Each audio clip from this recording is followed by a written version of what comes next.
नमस्कार दर्शक बंधु लोक मैंने सुख शांति प्राप्ति देवी देवता पूजा करथांती। कटक जिला निवासी गयाधर बाबू मध्य सेही करथिले।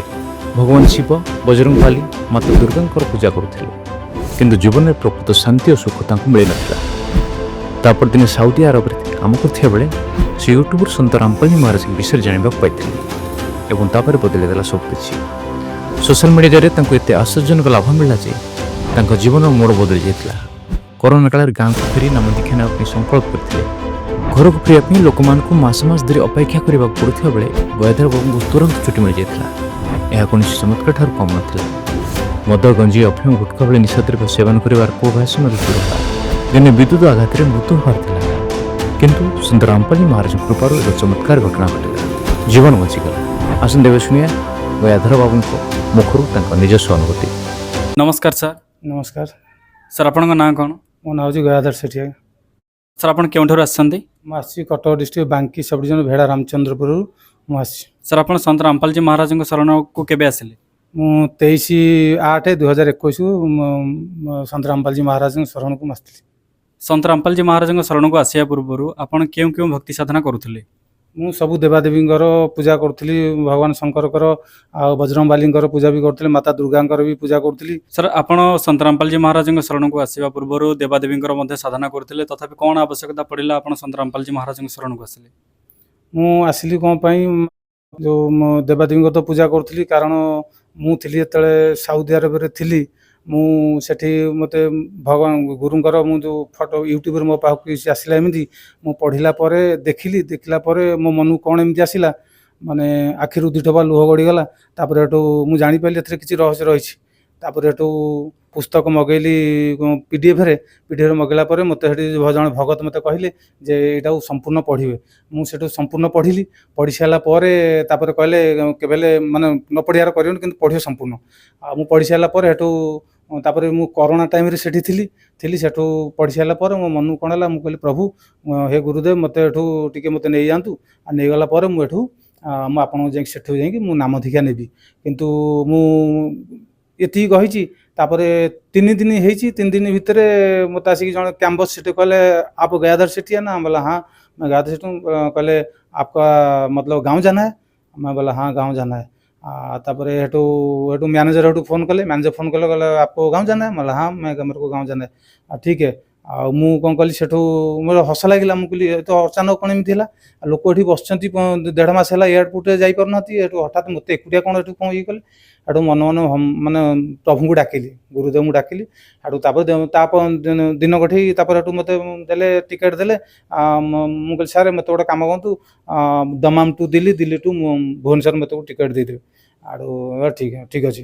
हेटू टिकेट देले मुझे मत भल गाड़ी आनी छाड़देले। तापर मुझे आसला एयरपोर्ट आसिली। तापर हेटू प्लेन जो बसिली ये मोर खाଇବା थुआई। तापर आराम आसिली, आसिक भुवनेश्वर ओह्लैली घर को गली। तापर मुझे आसिक आउ गुरु दीक्षा नहीं पाली ना।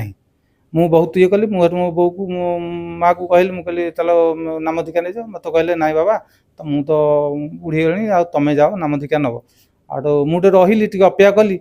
हेटू तापर माँ भी मरीगले। मरीगला हेटू किछि दिन पर 2 मास हेटू मो स्त्रीर भाया असुविधा है जे कि से पेटरे स्टोन थी। आम जापारू बहुत प्रकार विकृति देखले।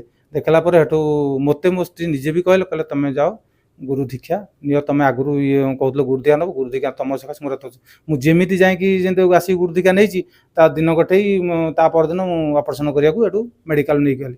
मेडिकल गली, मेडिकल ऑपरेशन है। ऑपरेशन टंका 10,000 देली। तापर हेटू मु डरी जाइली। मुझे कहली जदि 17टा स्टोन बाहर मुझे डरी जाइली। मुझे पुणी पैसा अधिक लगिज। तापर हेटू प्रभु को डाकिली। प्रभु डाकिला हेटू जो डिस्चार्ज है से दिन मत कहले 8,000 आउ दियो। मत हस लगे। मुझे प्रभु को डाकिली। मुझे ये तो चमत्कार प्रभुंर आउ 8,000 टका हठात मुझे भाई 50-60 पड़ो। तापर देखला 8,000 मागिला कौन 8,000 टका हेटू देकी आसिली।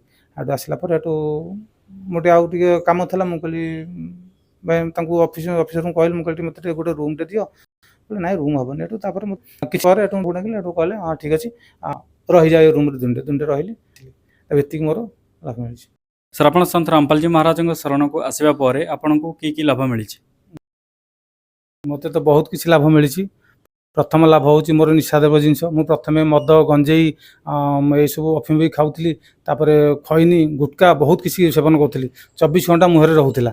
ତାପରେ ଯେଉଁ ଦିନ ମୁଁ ଆସିଲି ସନ୍ଥ ରାମପାଲଜୀ ଶରଣକୁ ଆସିଲି, ନାମ ଦୀକ୍ଷା ନେଲି, ସେଦିନ ଠାରୁ ମୋର ସେଇ ମୁହୂର୍ତ୍ତରେ ମୋର ମାନେ ଇଏ ଗଲା। ମୋତେ ଆଉ ପାଖକୁ ଯିବାକୁ ବି ମୋତେ ବହୁତ ଘୃଣା ଲାଗୁଛି ଏବିକା। ଅବିକା ନା ମଦ ଦେଖିଲେ ବି ମୋତେ ବାନ୍ତି ଆସୁଛି, ଆଉ କିଏ ଯଦି ବିଡ଼ି ସିଗାରେଟ୍ ଟାଣୁଛନ୍ତି ସେଠୁ ଦୂରରେ ରହିବାକୁ ପଡ଼ୁଛି, ନହେଲେ ମୋତେ ଘୃଣା ଲାଗୁଛି ପୁରା। ବୁଝିପାରିଲେ, ଇଏ ମୋତେ ସବୁଠୁ ବଡ଼ ଲାଭ। ଦ୍ୱିତୀୟ ଲାଭ ମୋର ଇଏ ଥିଲା, ମୁଁ ଗାଧେଇକି ମୁଁ ଯାଇଥିଲି ବାଥରୁମରେ ଗାଧେଇକି ଆସିଲି। ଆସିଲା ପରେ ପୁରା ଘର ପୁରା କରେଣ୍ଟ ହେଇଯାଇଥିଲା। ଘର କରେଣ୍ଟ ହେଇକି ସେ ତାର ବାହାରେ ବି କରେଣ୍ଟ ହେଇଥିଲା। ସେଦିନ ମୋର ମୃତ୍ୟୁ ଯୋଗ ଥିଲା, ଯିଏକି ମୁଁ ଯେତେବେଳେ ପକେଇଛି ତାରରେ ଗାମୁଛା, ମୋତେ କରେଣ୍ଟ ଭିଡ଼ିକି ଧରିଛି। ଯେତେବେଳେ ଭିଡ଼ିକି ଧରିଛି, ମୁଁ ପ୍ରଭୁଙ୍କୁ ସ୍ମରଣ କରିଛି। ପ୍ରଭୁଙ୍କୁ ଯେତେବେଳେ ସ୍ମରଣ କଲି, ହଠାତ୍ ମୁଁ ସେଠି ଆସିକି ତାର ଛିଡ଼ିଲା, ମୁଁ ଆସିକି ତଳେ ପଇଲି। ସେଦିନ ମୋର ବି ମୃତ୍ୟୁ ଯୋଗ ପୁରା ଥିଲା, କିନ୍ତୁ ପ୍ରଭୁ ମୋତେ ବଞ୍ଚେଇ ଦେଲେ। ବଞ୍ଚେଇଲା ପରେ ମୁଁ ଏଠୁ ଉଠି ବସିଲି। ମୋତେ ସମସ୍ତେ ଆସିକି ମାନେ ଦେଖିଲେ, କହିଲେ ଇଏ ହଠାତ୍ ଇଏ କ'ଣ ହେଲା। ଦେଖିଲେ ମୋ ଖଣ୍ଡିଆ ଖାପରା କିଛି ହେଇନି, ପଡ଼ିଛି ବହୁତ ଜୋରସରେ, କିନ୍ତୁ ମୋର କିଛି ମାନେ ଖଣ୍ଡିଆ ଖାପରା କିଛି ହେଇନି, କିନ୍ତୁ ପ୍ରଭୁଙ୍କ ଦୟାରୁ ମୁଁ ବଞ୍ଚିଗଲି। ସାର୍, ସନ୍ଥ ରାମପାଲଜୀ ମହାରାଜଙ୍କ ଶରଣକୁ ଆସିବା ପରେ ଆପଣ ସମସ୍ତ ନିଶା ସେବନ ତ୍ୟାଗ କରିଛନ୍ତି ଏବଂ ବିଦ୍ୟୁତ ଝଟକାରୁ ମଧ୍ୟ ଜୀବନ ଦାନ ପାଇଛନ୍ତି। ଏବେ ଆପଣଙ୍କୁ ଯେଉଁ ଦର୍ଶକମାନେ ଦେଖୁଛନ୍ତି, ଆପଣ ସେମାନଙ୍କୁ କ'ଣ ସନ୍ଦେଶ ଦେବା ପାଇଁ ଚାହୁଁଛନ୍ତି? ମୁଁ କ'ଣ ସନ୍ଦେଶ ଦେଇପାରିବି? ମୁଁ ଖାଲି ଏତିକି ଚାହେଁ, ସନ୍ଥ ରାମପାଲଜୀ ମହାରାଜ ଏ ଧରତୀରେ ମାନେ ଇଏ ପୂର୍ଣ୍ଣ ପରମାତ୍ମା ଆସିଛନ୍ତି, ତାଙ୍କ ଶରଣକୁ ଯାଇ ନିଜେ ଜୀବନ କଲ୍ୟାଣ କରନ୍ତୁ, ଏତିକି ଚାହୁଁଛି ମୁଁ। ସାର୍, ସନ୍ଥ ରାମପାଲଜୀ ମହାରାଜଙ୍କ ଶରଣକୁ ଆସିବାକୁ ହେଲେ କିଭଳି ଭାବେ ଆସିପାରିବେ? ସନ୍ଥ ରାମପାଲଜୀ ମହାରାଜଙ୍କ ଶରଣକୁ ଆସିବାକୁ ଗଲେ ପ୍ରଥମେ ଯିଏ ସାଧନା ଚ୍ୟାନେଲ ଯେଉଁ ସତ୍ସଙ୍ଗ ଆସୁଛି, ସେଥିରେ ଯେଉଁ ପିଲାପଟି ଚାଲୁଛି, ପିଲାପଟି ଦେଖିବେ, ସେଥିରେ ନମ୍ବର ରହୁଛି, ପ୍ରତ୍ୟେକ ଆଶ୍ରମର ନମ୍ବର ରହୁଛି। ନମ୍ବରରେ ଫୋନ୍ କରି ଆଶ୍ରମକୁ ଆପଣ ଆସିପାରିବେ। ଧନ୍ୟବାଦ ସାର୍। ଧନ୍ୟବାଦ।